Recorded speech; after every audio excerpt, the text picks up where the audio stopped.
नमस्कार, technical analysis course के इस 9th एपिसोड में आपका स्वागत है। पिछले लेक्चर में हमने इवनिंग स्टार, मॉर्निंग स्टार इनके बारे में बात की थी और आज हम कुछ और पैटर्न्स के बारे में बात करने वाले हैं।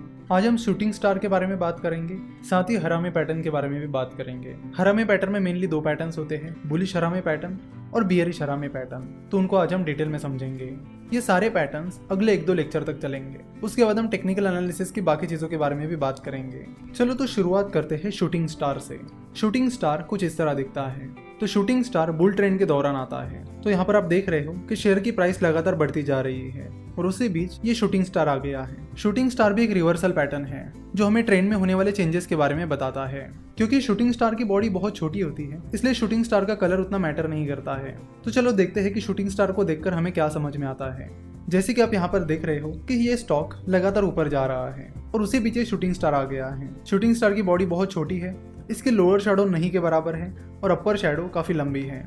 तो ये शूटिंग स्टार हमें बताता है कि बुलिश ट्रेंड के दौरान मार्केट ओपन होने के बाद स्टॉक की प्राइस अच्छी खासी ऊपर चली गई, लेकिन बुल्स उस स्टॉक पर अपना मोमेंटम बना नहीं पाए और दिन के आखिर तक स्टॉक प्राइस फिर से उस ओपन के पास जाकर ही क्लोज हुई। तो बुलिश ट्रेंड के दौरान जब शूटिंग स्टार आता है तो हमें इंडिकेट करता है कि बुल्स अपना मोमेंटम खोते हुए दिख रहे हैं। शूटिंग स्टार उतना ज्यादा पावरफुल इंडिकेटर नहीं है, इसलिए बस शूटिंग स्टार के बेसिस पर आपको ट्रेड में एंटर नहीं करना चाहिए। और एक चीज, शूटिंग स्टार की बॉडी और उसके पहले की कैंडल की बॉडी के बीच हमेशा गैप रहता है, तो ये चीज भी आपको जरूर ऑब्जर्व करनी होगी। तो शूटिंग स्टार के बाद अब हम बात करेंगे हरामे पैटर्न के बारे में।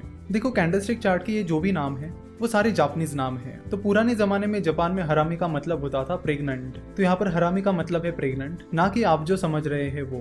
तो पहले हम बात करेंगे बुलिश हरामी पैटर्न के बारे में। बुलिश हरामी पैटर्न कुछ इस तरह दिखता है और डाउन ट्रेंड के दौरान आता है। तो हरामी पैटर्न 2 कैंडल से बना हुआ होता है। इसमें जो बड़ी कैंडल और पहली कैंडल होती है उसे मदर कैंडल कहते हैं और जो दूसरी छोटी कैंडल होती है उसे बेबी कैंडल कहते हैं। तो बुलिश हरामी पैटर्न में ये जो पहली कैंडल होती है वो हमेशा रेड होती है।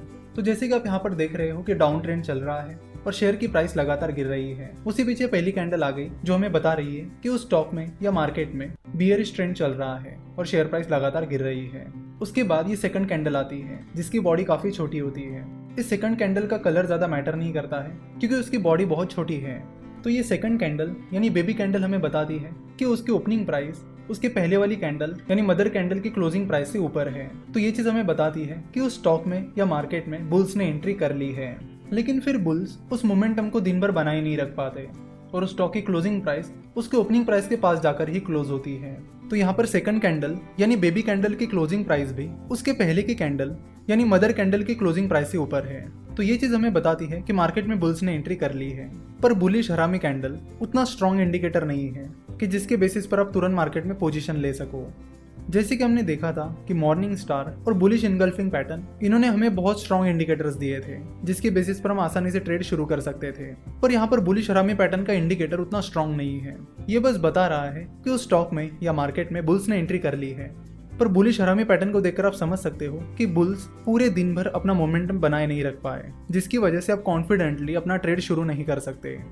तो हमने देखा था कि इनगल्फिंग पैटर्न में दूसरी कैंडल पहली कैंडल को कवर कर लेती है और जैसे कि आप यहाँ पर देख सकते हो कि हरामी पैटर्न में पहली कैंडल दूसरी कैंडल को कवर कर रही है। तो बुलिश हरामी पैटर्न में चाहे पहली और दूसरी कैंडल की जो शैडोज है वो कहीं पर भी हो, लेकिन पहली कैंडल की बॉडी को यानी मदर कैंडल की बॉडी को बेबी कैंडल की बॉडी को कवर करना होता है। तो बुलिश हरामी पैटर्न को आइडेंटिफाई करते वक्त आपको ये चीज हमेशा ध्यान में रखनी होगी। चलो तो बात करते हैं बियरिश हरामी पैटर्न के बारे में। बियरिश हरामी पैटर्न कुछ इस तरह दिखता है। तो बियरिश हरामी पैटर्न की जो पहली कैंडल होती है यानी मदर कैंडल होती है वो ग्रीन कलर की होती है और जो दूसरी कैंडल होती है यानी बेबी कैंडल होती है वो कोई भी कलर की हो सकती है। क्योंकि उसकी बॉडी बहुत छोटी है इसलिए उसका कलर ज्यादा मैटर नहीं करता है।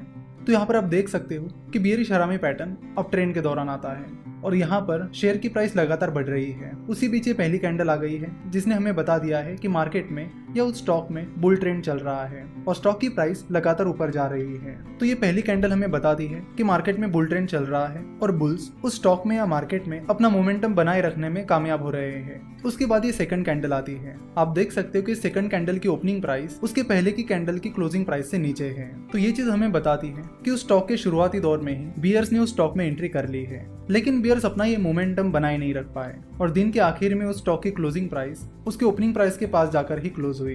तो और एक चीज आपको यहाँ पर जो देखनी है वो ये कि उस स्टॉक की क्लोजिंग प्राइस अभी भी उसके पहले की कैंडल की क्लोजिंग प्राइस से नीचे है। तो ये चीज हमें बताती है कि उस स्टॉक में बियर्स ने एंट्री कर ली है। तो यहाँ पर इस बियरिश हरामी पैटर्न ने हमें इंडिकेशन दे दिया है कि बुल्स ने उस स्टॉक में एंट्री कर ली है, लेकिन ये इंडिकेशन उतना स्ट्रांग नहीं है क्योंकि आप देख सकते हो कि इस बियरिश हरामी पैटर्न में बियर्स अपना मोमेंटम बनाए नहीं रख पाए, जिसकी वजह से बियरिश हरामी पैटर्न से हमें जो सिग्नल मिला है वो उतना स्ट्रांग नहीं है जितना कि इवनिंग स्टार का था या फिर बियरिश इंगल्फिंग पैटर्न का था। इसलिए बियरिश हरामी पैटर्न के बाद तुरंत मार्केट में पोजीशन लेना रिस्की हो सकता है। तो पहले हमने देखा था बुलिश हरामी पैटर्न, तो बुलिश हरामी पैटर्न के बाद अगर आप एक्स्ट्रा रिस्क लेना चाहते हो तो आप बाय पोजीशन ले सकते हो। सिमिलरली बियरिश हरामी पैटर्न के बाद आप अगर ज्यादा रिस्क लेना चाहते हो तो आप उस स्टॉक में शॉर्ट सेल पोजीशन ले सकते हो। बेहतर होगा कि आप पावरफुल सिग्नल्स की तरफ ध्यान दो और उनके बेसिस पर मार्केट में पोजीशन लो। तो आशा करता हूँ कि इस एपिसोड से आपको शूटिंग स्टार और बुलिश और बियरिश हरामी पैटर्न के बारे में अच्छे से जानकारी मिल गई होगी।